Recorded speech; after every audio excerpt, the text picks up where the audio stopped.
Cybercriminals will use everything they steal, including your personal data. Combating cybercrime now is like fighting a hydra. Cut one head off and a new one will pop out almost instantly. This is because modern cybercrime is supported by a vast network of illicit service providers. This is the Digital Prepper, and today I'll be talking a bit on how your data ends up on criminal forums and what you can do to prepare and mitigate these threats. Before we get started, I just want to remind you guys that if you do like the video and want to discuss anything regarding digital preparedness or just preparedness in general, please leave a like, comment, and subscribe to see more like this. With that being said, let's get started.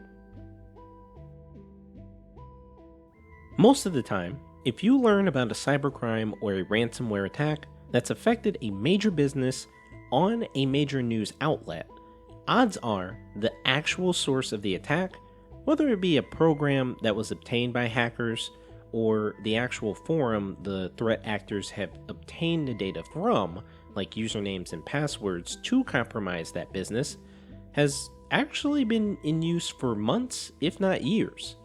Researchers looking at these underground forums to gain more information on these data breaches on major energy sector companies, for example, have found that the attack on the Colonial Pipeline was just one of over 20 attacks on energy sector companies worldwide in less than a year.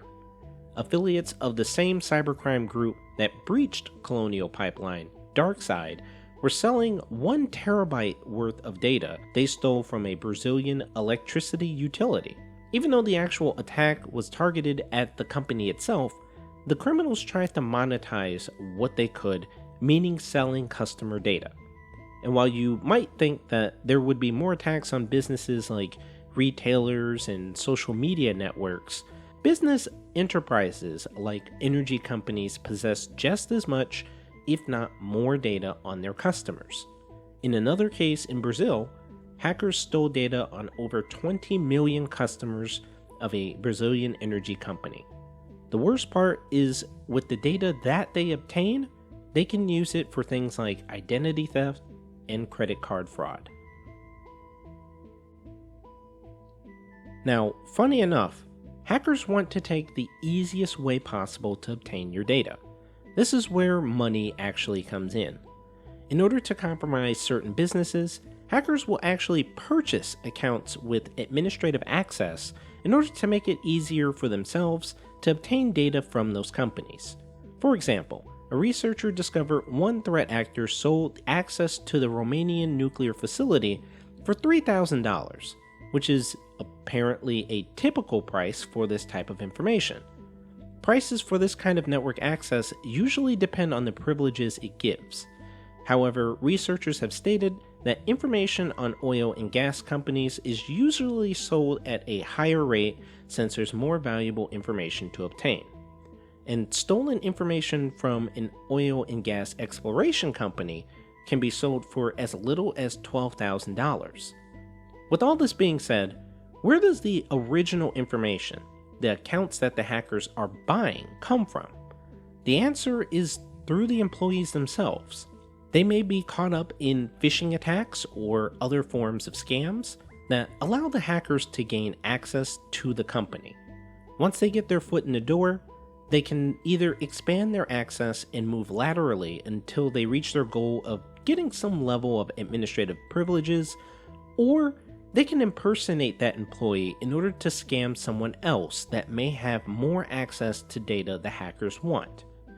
Once those threat actors have this access, they can then sell this to a ransomware group willing to employ extortion techniques with malicious software.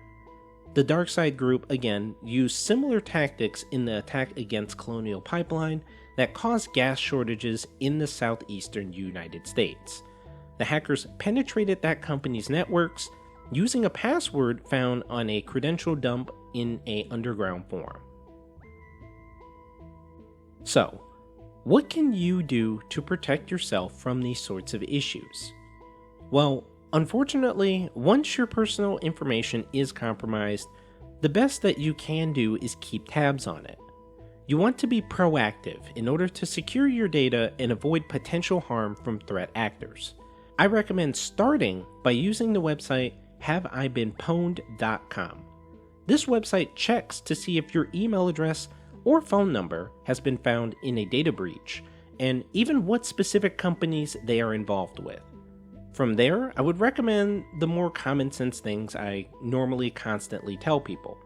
If your data has been compromised, make sure to change your passwords across all of your online accounts. You can easily generate complex passwords using either a password generator or consider using a password manager. Again, enable two-factor authentication on all of your online accounts. And finally, watch out for incoming spam emails, unsolicited texts, and phishing messages. Don't click on anything that seems suspicious, including emails, texts, and calls from senders you don't recognize. If you liked the video, go ahead and give it a like and subscribe to get more videos like this that will help you with your digital preparedness.